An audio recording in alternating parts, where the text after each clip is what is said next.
মার্কিন প্রতিরক্ষা মন্ত্রী জেমস ম্যাটিস বলেছেন, উত্তর কোরিয়ার সর্বশেষ ক্ষেপণাস্ত্র পরীক্ষাকে কেন্দ্র করে দেশটির সাথে সংঘাতে যাওয়ার জন্য আমেরিকার সেনাবাহিনী প্রস্তুত রয়েছে।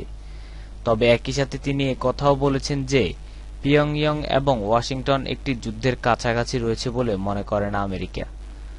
উত্তর কোরিয়ার সাম্প্রতিক আন্তঃমহাদেশীয় ক্ষেপণাস্ত্র বা আইসিবিএম পরীক্ষার প্রতি ইঙ্গিত করে ম্যাটিস বলেন, শুধুমাত্র এই সক্ষমতার কারণে কোনো যুদ্ধ হবে বলে ওয়াশিংটন মনে করে না। আমেরিকা উত্তর কোরিয়ার বিরুদ্ধে কূটনৈতিক ও অর্থনৈতিক ব্যবস্থা নেবে বলেও উল্লেখ করেন তিনি। বিশেষ করে উত্তর কোরিয়ার সামরিক খাতগুলোতে পণ্য সরবরাহের বিরুদ্ধে কঠোর অবরোধ আরোপ করা হবে বলেও জানান তিনি। তিনি বলেন, এর পাশাপাশি জাপান ও দক্ষিণ কোরিয়ার সাথে মিলে উত্তর কোরিয়ার বিরুদ্ধে সামরিক ব্যবস্থা নেয়ার পথও খোলা রাখতে চায় ওয়াশিংটন।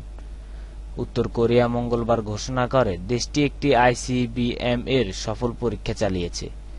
দেশটি দাবি করেছে, এই ক্ষেপণাস্ত্র দিয়ে বিশ্বের যে কোনো স্থানে হামলা চালানো যাবে। মার্কিন গোয়েন্দা সংস্থাগুলো আইসিবিএম পরীক্ষার কথা স্বীকার করে বলেছে, ক্ষেপণাস্ত্রটি আনুমানিক ৫,৫০০ কিলোমিটার দূরের লক্ষ্যবস্তুতে আঘাত হানতে সক্ষম। মার্কিন ভাষ্য অনুযায়ী এটি যুক্তরাষ্ট্রের অ্যালাস্কা অঙ্গরাজ্যে আঘাত হানতে সক্ষম।